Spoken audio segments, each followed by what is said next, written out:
I'm Dr. Judy, and this is, well, in my opinion.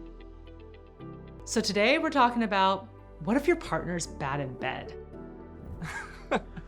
I just wouldn't. Has it happened? It would not. Has get it to that happened point. to you? Yes. Okay. Oh God. Man, that's a big thing though. People might think like, wow, it's not even about that. It's about the personality, what you love about. No, that's a really big part. Like I talked to somebody and like we talked a little bit, and then once we finally like did it, I was like, oh, this was bad. Like this was bad. I told the person, I was like, I'm just not interested in you like that, because it's such a deal breaker for me that, like, yes, they may have a great personality, or yes, they may be, a good person to talk to or whatever, but like, you also need to have that physical connection with the person. I'm so happy you said that, because a lot of people try to say stuff like, it shouldn't be about looks, it shouldn't be about sex, it should just be about their person. No, a relationship has all of those things in it. Personality, their attractiveness, their goals, their mindsets, all those things play. It could be hundreds of things that you could put into that. So that sex is still in that factor. And I've been with someone that wasn't, the best in bed. And I think it's so hard to tell them that. How does it work with women being bad in bed? Because don't you just lay there? No, it's everything. Okay. I don't know how straight sex works. All right, well, let me explain it to you. So there's ways a girl can be bad in bed. Okay. So they could be bad at riding. Like some girls could just bounce up and down, not really move it around in a way that feels good to you. They might just go like that, and you're just like, you know what I mean? Or like, say they get into a position when they're in front of you, like they don't arc their back a certain way, and they're kind of always have to arc the back. So see, and now you cannot see. At least you understand. You know what I mean? Those are all things that you notice, and in my mind, I'm really quiet. I wouldn't even say nothing. I'd just be like, I'd probably pretend that it felt good. And I'm that person, and then it can ruin a relationship, because especially if you're with someone that every time they come through and you guys are alone, they're probably gonna want to have sex. That means they're enjoying it and you're not. Yeah. So it's like when they're coming over, you're just like, damn, she's probably gonna want to have sex. Damn, he's probably gonna want to have sex. That's your boyfriend, that's your girlfriend. It's like, damn, if you're thinking like that relationship, how is that gonna last? Yeah. One time I hooked up with this guy, and he comes over, and then the whole sexual interaction was just so weird. We go to make out, and then I go to put my hands on his head to touch his hair, and he's like, don't touch my hair. And I'm like, why? And he's like, oh, I like for it to lay a certain way. And I'm like, I was like, okay, I guess I will touch your head. It's like we tried to have sex, and I was just like, I'm not having this.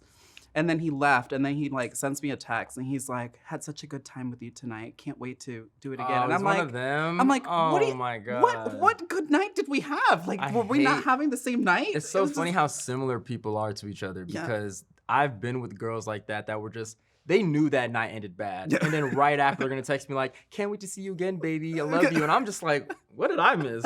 What did I just miss? We did not have a good time. Out of body experience. No, that's a turn off to me. It's a big turn off to me. I don't. Statistically speaking, it turns out that there is a limit to how much subpar bedroom performance people will tolerate. A 2018 study found that on average, couples tended to break up after 4.5 bad sexual encounters. While we're on that topic, 85% of men claim that their partners had an orgasm during their last encounter, but only 64% of women say that's true. So if the chemistry's not there, maybe it's time to move on. Yeah, we're not gonna do that. We're not doing any bad in bed. I think that's exactly friend zone. I mean, I feel like there's just no way that my soulmate has trash dick.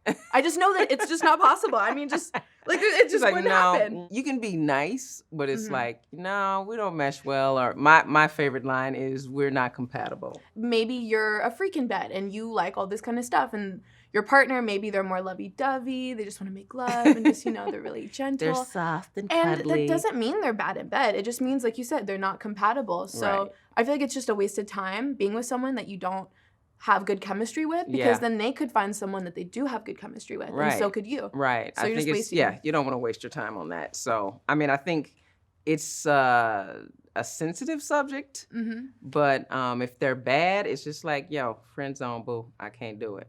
because I'm gonna cheat on you. I'm sorry. If like we have terrible sex, like I would cheat on you, and I don't want to. I do would that. just tell you. I'd just be like, Exactly. it's not working. That's why not it's better to working just for break me. up. Would you rather Yeah. us break up or me cheat on you? Nobody wants to get cheated on. Yeah. I don't want to do that. So Yeah, you don't want to cheat. Exactly. Just be honest. If you're having sex, I Exactly. think it's at least enough of an adult thing that you can be honest with the person.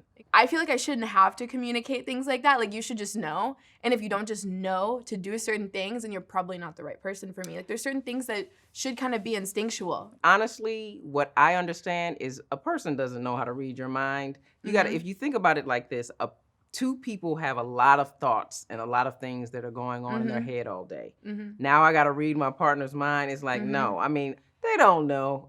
Sometimes we don't know what we want or what Exactly. we like until we experience it. So I think it's really important for us to just maintain communication and that consideration that you would want. But then, like you said, after you've talked about it, if they're still, like they haven't made Yeah. any changes, then there's a problem. Because then it's not a matter of reading your mind or not. It's them just not caring about your wants and your needs. Yeah. If you're in a partnership with somebody, you have to be able to talk about these things in depth. There's many, many, many layers to why a person has an issue or can't love you the way you need to be loved or whatever. Some of it means that relationship is going to be over, and some of it you can work through. So you just have to be willing to, find those nooks and crannies in a person.